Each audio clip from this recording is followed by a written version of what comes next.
Halo, assalamualaikum warahmatullahi wabarakatuh. Apa kabar kalian semua, sahabatku yang ada di seluruh penjuru negeri ini? Sudah 2 hari ya, 3 hari ini saya tidak membuat video apapun karena kondisi badan yang tidak memungkinkan. Dan ini saya akan memulai lagi di malam hari ini karena saya sudah merasa sudah sehat, sudah kuat, dan semoga saja kedepannya masih diberi kesehatan dan kenikmatan. Dan kita akan terus membahas tentang Rohingya kembali, walaupun ya sebenarnya kasus-kasus Rohingya ini selalu bikin kita gedeg ya.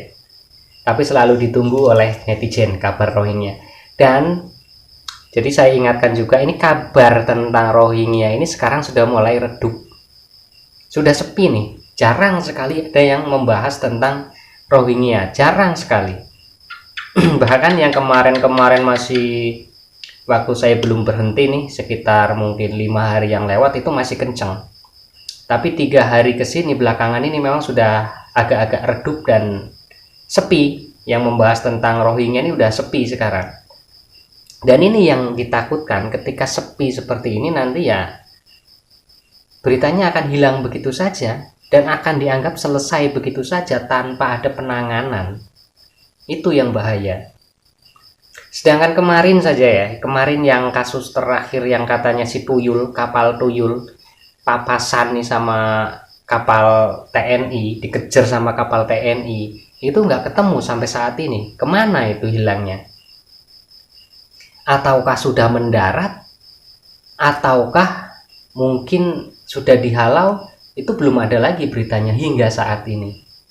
Kalau dihalau kan mungkin jelas dong, kapal TNI menghalau ke sana, keluar ke keluar dari perbatasan negara kita, pasti ada foto-foto ataupun video yang akan dikirimkan ke ya wartawan-wartawan yang ada di daratan, paling tidak kan seperti itu. Tapi hingga saat ini belum ada sama sekali, dan kabar terdampar pun tidak ada sama sekali. Nah, ini kira-kira kapal ini kemana? Kapal ini memang sudah keluar dari perairan Indonesia atau memang dia mendarat di tempat yang tersembunyi yang dibawa oleh londo-londo ireng pasukan gaib Nyi Roro Kidul itu, disembunyikan di suatu daerah lalu disebarnya nanti sedikit demi sedikit si penumpangnya ini dibawa, si rohing ini dibawa dari pantai menuju ke suatu tempat itu bertahap sehingga tidak ketahuan gitu. Itu kita nggak tahu juga karena memang belum ada kabar yang mengatakan tentang itu, belum ada juga. Lalu ada kabar lagi yang belakangan ini ramai yaitu kabar tentang 3 orang Rohingya yang kabur dari kamp penampungan. Nah, ini kalau misalkan nih mereka itu pengungsi yang memang benar-benar telantar dan tidak berduit, tidak bermodal, dan membutuhkan pertolongan, nggak mungkin dia mau kabur-kaburan seperti itu. Sekarang dipikir saja pakai akal logika kita yang masih waras. Kalau si Rohing ini tidak punya uang, tidak mungkin dia kabur untuk menuju ke suatu tempat. Itu konyol. Ataukah mungkin hanya keluar dari penampungan tanpa arah, itu nggak mungkin. Saya rasa otak mereka itu masih waras. Kecuali otak mereka sudah kenceleng, bangun tidur nabrak pintu kejengkang, nah itu bisa jadi. Tapi mereka masih waras. Jadi nggak mungkin mereka kabur sekonyong-konyong seperti itu. Mereka kabur itu pasti ada tujuan. Misalkan mereka kabur dari kamp penampungan di Aceh menuju ke, misalkan mau ke Malaysia, itu melalui agen-agen gelap. Itu duitnya nggak duit kecil, itu pasti duit besar. Kalau memang mereka mau ke negara tetangga. Kalau misalkan mereka mau ke Riau ataupun ke Pekanbaru ataupun ke Medan, itu juga mereka punya ini untuk bayar agen-agen yang membawa mereka sampai ke tempat tujuan. Apalagi agen-agen seperti itu udah tahu ini lagi bermasalah nih, dengan warga sekitar lagi bermasalah, dimanfaatkanlah oleh agen-agen itu. Tidak mungkin bayarannya kecil. Kalau bayarannya kecil mereka nggak akan mau. Berarti ini orang-orang Rohingya, ini orang-orang berduit, dan tujuan mereka apa? Kabur dari penampungan. Tujuannya kemana?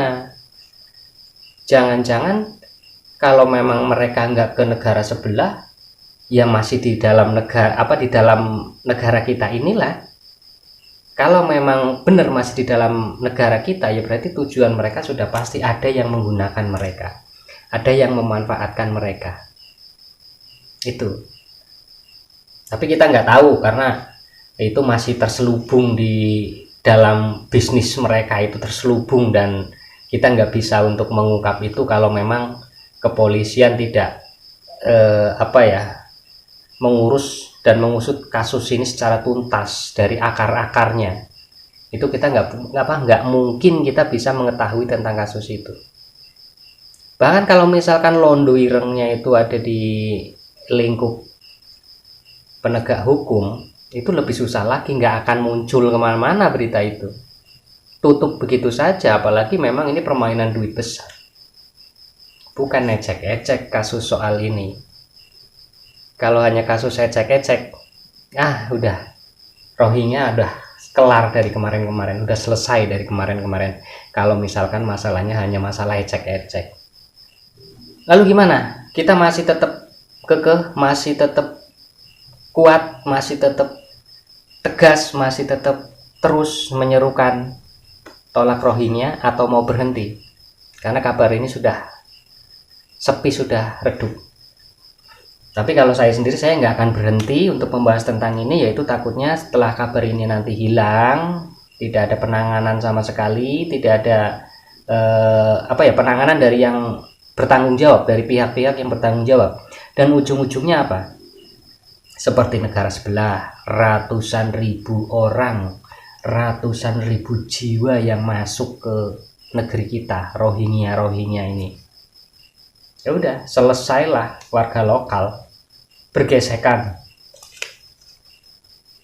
Tahu sendiri kalau kita sudah berhadapan dengan orang-orang yang nggak kita sukai seperti apa sih, pasti nanti bakal terjadi keributan. Tambah ribet lagi nanti pemerintah kalau sampai itu terjadi. Makanya jangan sampai itu terjadi. Pemerintah cepatlah selesaikan masalah ini, cegah, jangan sampai masuk. Yang sudah ada keluarkan. Kalaupun nggak bisa dikeluarkan, ya udah stop yang mau masuk lagi, jangan sampai ada. Dan yang sudah ada di dalam, yang sudah masuk, tolong dijaga baik-baik, jangan sampai menyebar kemana-mana. Nah, mungkin itu saja dulu. Ini konten pertama saya setelah kemarin cuti 2 hari, dan kita akan tetap semangat dan tetap terus untuk suarakan tolak Rohingya. Jangan sampai mereka menetap di negeri ini, karena alasan utama mereka masuk ke sini adalah sebagai transit, dan itu harus dilakukan. Kalau memang transit, jangan lama-lama. UNHCR harus bertanggung jawab, keluarkan mereka dari negeri ini, teruskan ke negeri tujuan mereka. Selesai perkara. Oke, tolong dicek lagi tombol subscribe-nya yang masih merah, tolong diklik sedikit saja biar berubah jadi warna hitam, karena yang hitam berarti Anda sudah subscribe. Saya ucapkan banyak-banyak terima kasih, karena subscribe dari kalian adalah penyemangat juga buat kita-kita yang terus menyerukan tentang kasus-kasus Rohingya. Oke, kita lanjut ke video-video berikutnya.